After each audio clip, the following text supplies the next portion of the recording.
अच्छा जी, आज हम बात करेंगे ऑक्साइड्स पे। ठीक है। So what are the oxides? First of all, oxygen form compound. जो कंपाउंड ऑक्सीजन से मिलके बनेंगे या जिनमें ऑक्सीजन शामिल होगी उनको हम क्या नाम देंगे? ऑक्साइड्स कहेंगे। ठीक है। With almost every other element in the periodic table. तकरीबन आप कह लें कि तमाम एलिमेंट्स के साथ जो पीरियोडिक टेबल में है उनमें ऑक्सीजन उनके साथ मिलके क्या बनाती है? कंपाउंड बनाती है। तो वो सारे के सारे क्या कहलाएंगे? ऑक्साइड्स कहलाएंगे। ठीक है। Since many of these have quite unusual properties, उनमें से कुछ की तो प्रॉपर्टीज बहुत ही अनयूजुअल है। अच्छा जी, वो कैसे? There is an extensive and varied, यानी कि बहुत ज्यादा चेंज आती है उसमें chemistry of the compound of oxygen, कि उनमें बहुत ज्यादा चेंजिंग्स आती हैं, वेरिएशन आती हैं जो कंपाउंड ऑक्सीजन के साथ बन रहे होते हैं। Oxides can be classified in more than one way, इनको आप एक से ज्यादा तरीकों के साथ क्या कर सकते हैं? क्लासिफाई कर सकते हैं। सबसे पहली चीज जिसपे हम बेस करेंगे that is about the bonding. ठीक है। First way, the type of bonding, कि ये कौन सी बॉन्डिंग बना रही है उन एलिमेंट्स के साथ, उन कंपाउंड में जिनमें ऑक्सीजन शामिल है। They have as well as their acidic and basic character. Acidic और बेसिक का पता है ना आपको? Anybody knows what is acidic and what is basic? Ji,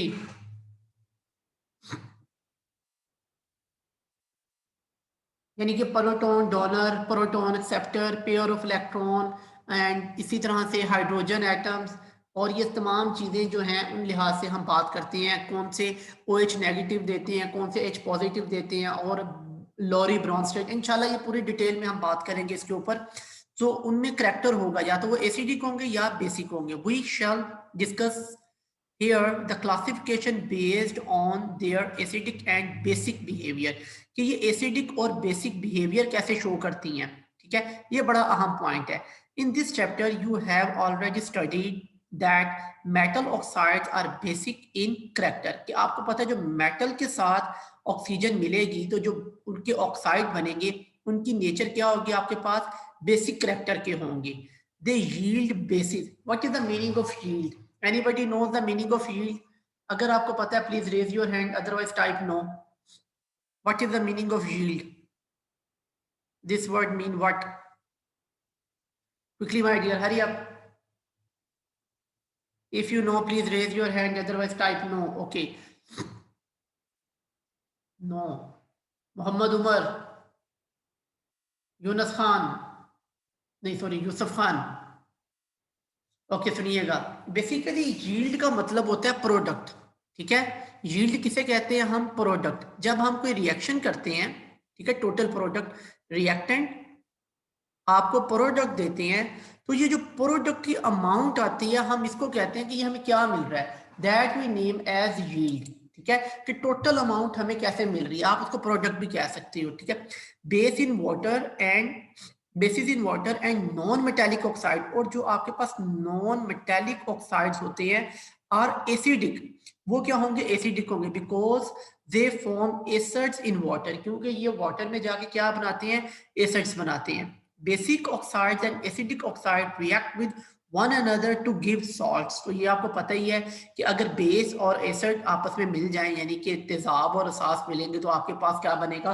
salt बनेगा और साथ उसके वाटर होगा। यहां तक कोई क्वेश्चन है? You can raise your hand, otherwise type no. Till here, if you have any question, please raise your hand, otherwise type no. Okay जी। यहाँ पे देखिएगा आप, ये एग्जाम्पल लिखिए, जैसे आपके पास सोडियम ऑक्साइड और सल्फर ऑक्साइड आपस में दोनों मिल रहे हैं और आपके पास सोडियम सल्फेट बन रहा है। ठीक है। There is a third type of oxide, यहाँ पे वो कह रहा है कि इनकी एक थर्ड टाइप ही है। पहली दो तो हमने कर ली, एसिडिक एंड बेसिक। अब ये थर्ड टाइप है, that is name as amphoteric, show both acidic and basic characteristic. जैसे मैंने आपको एग्जांपल दी थी शीमेल की, यानी कि उसमें मेल के भी प्रॉपर्टीज होंगी और फीमेल के भी कुछ करेक्टर होंगे, लेकिन ना तो कंप्लीटली मेल होगा ना ही वो कंप्लीटली फीमेल होगा। तो उस तरह से हम ऐसी चीजें जिसमें ये दोनों करेक्टर पाए जाएं, एसिड के भी और बेस के भी, उनको हम क्या नाम देते हैं? एम्फोटेरिक का नाम देते हैं। About amphoteric, if you have any question please raise your hand, otherwise type no. जल्दी से बेटा, quickly. Okay, well done. The classification of elements which form oxides of acidic or basic properties is shown in table. अब ये आपको एक table दिखा रहा है जिसमें कुछ आपको बताया गया कि किस एलिमेंट के साथ कौन से बना रहा है। यहाँ पे देखिए जैसे लिथियम वगैरह के साथ है, इसमें आपके पास बेसिक आ रहे हैं। ये सेंट्रल वाला पार्ट है, इसमें जो ऑक्सीजन इन एलिमेंट्स के साथ रिएक्शन करके एम्फोटेरिक ऑक्साइड बनाता है, और ये जो से हैं यहाँ पे एसिडिक नेचर के बन रहे हैं। ठीक है जी। नेक्स्ट पार्ट बड़ा ही अहम है, इसको गौर से सुनिएगा। The oxides of alkali and alkaline earth metals, ये आपके सामने है, एक्सेप्ट ब्रिलियम, सिवाय ये इसके ब्रिलियम के, are basic and contain O negative ion. इसका क्या मतलब है कि ये इससे इलेक्ट्रॉन्स ले लेते हैं और इसके ऊपर नेगेटिव चार्ज आ जाता है। The O2 ions has high affinity. What is the meaning of affinity? Anybody knows? Please raise his hand. Affinity का क्या मतलब होता है? Affinity mean? अरे आप जी बेटा। अफिनिटी मीन मतलब sir reactivity sir. Reactivity, okay. और कुछ इसके अलावा कोई और इसमें शामिल होना चाहे? अच्छा, इसको बड़े आसान अल्फाज में समझिएगा। अफिनिटी आप समझ लें जैसे लव, प्यार के। हम आ गए हैं। हाँ जी, आ गया हूँ सर। बड़ी मेहरबानी बेटा, रिकॉर्डिंग हो रही है, बाद में बात करते हैं, ठीक है। वेलकम। अच्छा जी, गौर से सुनिएगा। एफिनिटी मीन लव, आप इसको लव से समझ। लव का क्या मतलब होता है? प्यार करना, किसी को चाहना, किसी की चाहत होना। अब ये देखिएगा कि ऑक्सीजन 2 इलेक्ट्रॉन लेने के बाद नेगेटिव चार्ज आ गया, तो इसके ऊपर हाई एफिनिटी होगी किस चीज की बेटा? प्रोटॉन की। तो ये क्या करेगा, 2 प्रोटॉन्स को, या नेगेटिव चार्ज होने की वजह से जिस प्रोटॉन को अट्रैक्ट करेगा, आपको पता है उसके ऊपर पॉजिटिव चार्ज होगा, तो ये उसको अट्रैक्ट करेगा। And can not exist alone in an aqueous solution, कि यही वजह है कि जब आप इसको एक्वस सोल्यूशन में यानी कि लिक्विड वाटर में डिसॉल्व करते हैं, तो ये क्या करता है, फिर प्रोटॉन्स को अट्रैक्ट करता है और उसके साथ बॉन्ड बना लेता है। और आपको पता है कि जब कोई प्रोटॉन लविंग होता है तो वो फिर कौन सा स्पीशीज में आता है? देयरफॉर इट इमीडिएटली उसी वक्त क्या करेगा? Take proton from the water and from OH negative ion, oxides of non metallic. यहां तक क्वेश्चन है तो बेटा आप पूछ सकते हैं। Till here any question? Please raise your hand, otherwise type no.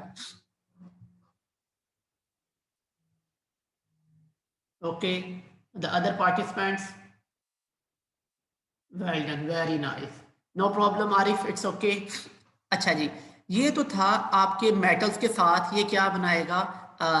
Electrons की वजह से, चार्ज की वजह से प्रोटॉन को एक्सेप्ट करता है। नेक्स्ट देखते हैं, oxides of non metallic atom like carbon, nitrogen, इनके साथ क्या करता है? Are acidic in nature. अब यहाँ पे क्या बना रहा है? ये एसिडिक बना रहे हैं।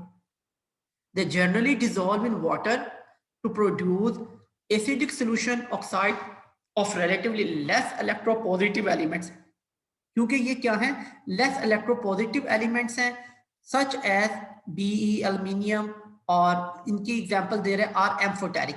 ये पॉजिटिविटी के लिहाज से, इनकी पॉजिटिविटी इनसे कंपेयर करें तो इनकी पॉजिटिविटी कम है, यानी कि ये प्रोटॉन्स को, या इनके ऊपर जो पॉजिटिव चार्ज आता है उसकी अमाउंट ज्यादा है। यानी कि पहले आप आए मेटल्स पे जो कि आपके पास बेसिक ऑक्साइड बना रहा है, फिर आप आए नॉन मेटल्स पे जो आपको एसिडिक ऑक्साइड दे रहा है, अब आप आ रहे हैं जो दरमियाने किस्म के हैं, और वो आपको कौन से ऑक्साइड दे रहे हैं माय डियर? एम्फोटेरिक। यानी कि एम्फोटेरिक क्या होते हैं?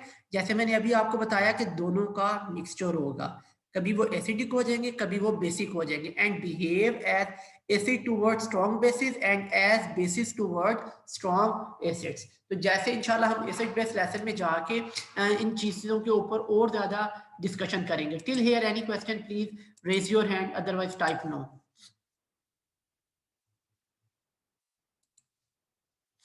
ये कुछ इक्वेशंस हैं, इनकी एग्जांपल देख लीजिएगा।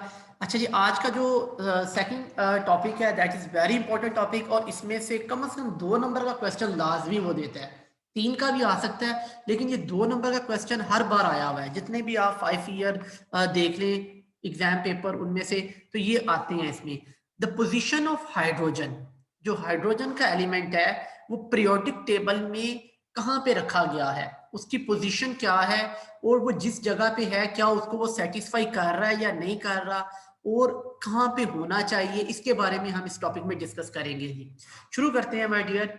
Although it is not a metal, but in most of the modern versions of periodic table, hydrogen is placed at the top of the group first. अगर आप यहाँ पे एक मैं छोटा सा रफली ड्रॉ करता हूँ पीरियोडिक टेबल, तो मोस्टली वो क्या करते हैं कि हाइड्रोजन को नहीं यहाँ पे उन्होंने रखा होता है, हालांकि हाइड्रोजन मेटल नहीं है।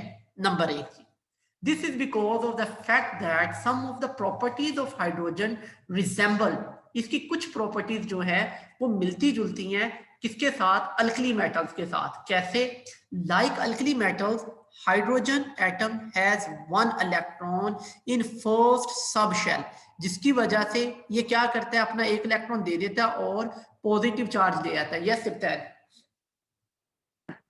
सर जी इधर इन्होंने कहा है ना कि पोजीशन ऑफ हाइड्रोजन, और उन्होंने कहा हुआ है कि top of the bottom first A, लेकिन हाइड्रोजन की पोजीशन तो हम कभी फाइंड ही नहीं कर सकते ना सर। सर वही तो डिस्कस कर रहे हैं, यानी इस टॉपिक में वही तो डिस्कस करेंगे। हम क्या करेंगे, सबके साथ रिजेंबल करेंगे, फिर हम सिमिलैरिटीज देखेंगे, फिर हम डिससिमिलैरिटीज देखेंगे, फिर हम कहेंगे नहीं जनाब ये तो चक्कर ही कोई और है। खैर वो एंड में जाके हम लबे लबाब निकालेंगे इसका।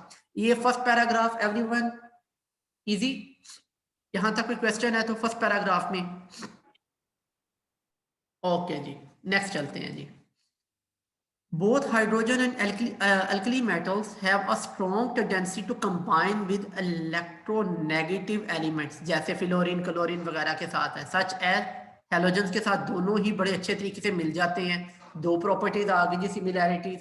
अच्छा जी, similarly the alkali metals hydrogen form also forms ionic compound, ठीक है जी, आयनिक कंपाउंड भी बनाता है, विच डिसोसिएट इन वाटर, ये भी ठीक है जी, चार हो गई। However, hydrogen is also remarkably different from alkali metal. अब ये कह रहा है कि वो इख्तलाफ क्या है, डिफरेंसेस क्या है। For example hydrogen is a non metal, पहली चीज। अब हाइड्रोजन है एक non metal in true sense, अगर आप हाइड्रोजन को ट्रू सेंस में डिस्कस करते हैं, उसके ऊपर काम करते हैं, तो वो एक नॉन मेटल है। Number two, it does not lose electron as easily as most of the alkali metal, इतनी आसानी से ये इलेक्ट्रॉन नहीं छोड़ता जितनी आसानी से आपको जो मेटल्स हैं वो छोड़ देते हैं। Unlike alkali metals, molecular hydrogen exist in open atmosphere, ये आजाद हालत में जो है ना H2 मोलिकुलर फॉर्म में एग्जिस्ट करता है, लेकिन ये सोडियम वगैरह और अल्कली जितनी भी है ये ऐसे आजाद हालत में नहीं रहती। तो पहले उसने कंपैरिजन किया, अब वो एग्री नहीं कर रहा इसके साथ, कहता नहीं जी ये वजह है कि हम इसको इसमें नहीं रख सकते। चलें जी नेक्स्ट देखते हैं।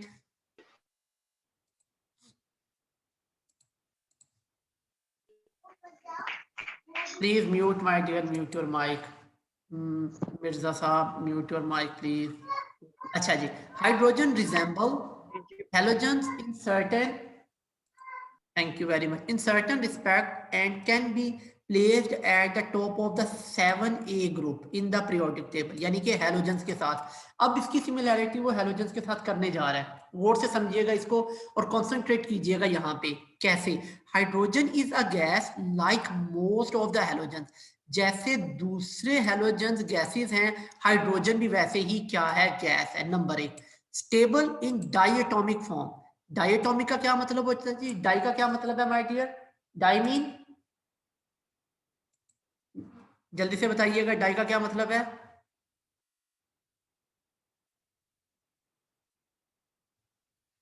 डाई का मतलब क्या होता है जनाब, टू, वेल डन जी, यानी कि दो एटम मिलके इसका मॉलिक्यूल बनाते हैं, जिस तरह से fluorine F2, chlorine Cl2, bromine Br2, as required by the halogen. Hydrogen also need one electron to complete its outermost shell. जैसे आपको पता है हैलोजेंस वगैरह है, क्लोरीन को भी, सॉरी जैसे हैलोजेंस है इसी तरह से हाइड्रोजन को भी सिर्फ एक ही इलेक्ट्रॉन चाहिए अपना आउटर मोस्ट शेल कंप्लीट करने के लिए। अगर आप हैलोजेंस को देखें, इनके आउटर मोस्ट शेल में 7 इलेक्ट्रॉन होते हैं, ठीक है, 4, 5, 6, 7, they need only one electron to complete their octet. लेकिन अगर आप हैलोजेंस की बात करें, हाइड्रोजन की एक इलेक्ट्रॉन होता है, इसको सिर्फ एक इलेक्ट्रॉन चाहिए कि ये क्या कर ले, अपना डुप्लेट कंप्लीट कर ले, ठीक है। Next, only only electron hydrogen form H positive, sorry गलत हो गया, however hydrogen differ from halogen, अब ये sorry अभी भी गलत है, halogen form stable ionic compounds with alkali metals, तो ये भी stable बनाता है, however hydrogen differ from halogens as well, अब difference बता रहा है कि कहाँ पे हम इससे एग्री नहीं करते, वो पॉइंट क्या है जी। Number 1, by losing its only electron halogen hydrogen form H positive but halogens don't form positive ion, understand, very easy कि हाइड्रोजन क्या करता है, अपना एक ही इलेक्ट्रॉन लूज करके H पॉजिटिव आयन बना देता है, जबकि जितने भी हैलोजेंस हैं वो ऐसे नहीं करते। अच्छा जी, combining with oxygen hydrogen form very stable oxide while halogens lack this property, कि halogens जो हैं वो ऐसा काम नहीं करते, जबकि जो हाइड्रोजन है ये easily make a stable oxide with oxygen. Now till here any question, please raise your hand, otherwise type no. Everyone please quickly, and please everyone should mute his mic. Thanks my dear. अच्छा जी, आगे कुछ reaction है? Okay जी, well done, very nice. इनको देखते हैं अब। Some of the characteristic properties of hydrogen also resemble with. अस्सलाम वालेकुम सर। वालेकुम सलाम रहमतुल्लाह, thank you very much. How are you sir? अल्हम्दुलिल्लाह my dear, recording is there please, thank you. Okay, thank you. Hydrogen also resemble with those of group 4A। अब 4A का मतलब क्या है कि आपके जो हाफ फिल इलेक्ट्रॉन्स वाले एलिमेंट्स हैं like carbon, silicon etcetera. For example valence shell of hydrogen is half filled, ठीक है, यानी कि अगर आप हाइड्रोजन का यहाँ पे वैलेंस शेल देखते हैं तो आपको उसमें कितने इलेक्ट्रॉन नजर आ रहे हैं, ये हाइड्रोजन में सिर्फ एक ही इलेक्ट्रॉन है। और अगर आप 4A को देखते हैं तो इसमें जैसे कार्बन है तो इसके आउटर मोस्ट शेल में 4 इलेक्ट्रॉन है, यानी कि ये भी हाफ फिल है और ये भी हाफ फिल है, ये एक सिमिलैरिटी है इनमें। Second, those of 4 are both hydrogen and group 4A elements combined with other elements through covalent bonding, तो ये दोनों कोवेलेंट बॉन्डिंग भी करते हैं। ओके हो गया।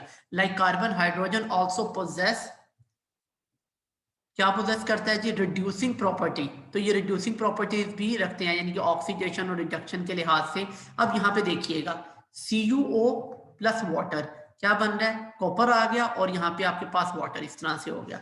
यहाँ पे देखिएगा SnO और यहाँ पे आपके पास कार्बन है, तो बिल्कुल वैसे ही कार्बन डाइऑक्साइड और ये रिड्यूसिंग प्रॉपर्टी उसने यहाँ पे शो कर दी। लास्ट पार्ट है इस लेसन का, I hope. Hydrogen also show remarkable difference with the carbon and rest of the group member. अब डिफरेंस बताने लगा है कि कार्बन और उसके बाकी मेंबर्स के साथ इसके क्या इख्तलाफात है। Just a minute, Siptan, only let me to complete this. For example, carbon and silicon form long chain compound. अगर आप कार्बन और सिलिकॉन की एग्जांपल देखें तो ये लॉन्ग चेन कंपाउंड बनाते हैं। कैसे? अगर आप यहाँ पे देखिएगा कार्बन C+C, तो ये इनके यहाँ पे ये लॉन्ग चेन कंपाउंड बन रहे हैं। लेकिन अगर आप हाइड्रोजन का किसी के साथ कंपाउंड बनाना चाहेंगे तो वो पॉसिबल नहीं है, ये लॉन्ग चेन नहीं बनाएगा, सिर्फ एक ही बॉन्ड बना सकता है, इसके दाएं बाएं तरफ कोई हाथ नहीं है, तो ये मजबूर है। When their atoms combine with each other while hydrogen do not form such compound, तो इस तरह के कंपाउंड हाइड्रोजन नहीं बना सकता। Yes, still here, if you have any question please raise your hand, otherwise type no. Yes, Siptan. Sir जी जब copper oxide और H2O ने आपस में रिएक्ट किया ना तो फिर कॉपर बना है और H2O बना, तो फिर वो ऑक्सीजन कहाँ गया सर दूसरा? ये वाटर में आ गया ना, वाटर आ गया ना, यहाँ पे रिड्यूस कर दिया ना इसको, ऑक्सीजन लेके। बैलेंस नहीं है इक्वेशन, इक्वेशन बैलेंस करनी है, इक्वेशन बैलेंस नहीं है, मिसिंग है बस, और तो कुछ नहीं है। यहाँ पे वाटर आ गया ना आपके पास, इधर भी 2 आ जाएगा, तो ना हुई ना सर, ये मिसिंग उसकी है ना, प्रिंटिंग में प्रॉब्लम है माय डियर, ठीक है। ये तो रिडक्शन बता रहा है आपको उसकी हो रही है वहां पे, और इसके अलावा कोई क्वेश्चन तो नहीं है जी? Ali Hasan, reducing properties sir. हाँ इंशाल्लाह ये हम बाद में डिस्कस करेंगे, अभी हम इसके ऊपर है ना, अभी हमारा टॉपिक जो है वो इसके ऊपर चला है, वो पूरा एक लेसन है जिसमें हम ऑक्सीडेशन और रिडक्शन को डिस्कस करेंगे डिटेल में, और ये किस लिहाज से होती है, इन सब चीजों को हम देखेंगे. I know, my dear, I know that only 5 minutes is remaining. That's the reason every time I told you, please try to ask a relevant question of the topic. उससे क्या होगा कि हमारा टाइम बचेगा और हम टॉपिक पे रहेंगे. ठीक है, इंशाल्लाह I will explain you about this all oxidation and reduction. अच्छा जी, यहां तक हमने देख लिया था. नेक्स्ट बता रहा है, similarly carbon can continuously form bonds with more than one element, whereas hydrogen, due to having only one electron, can combine with only one element at time.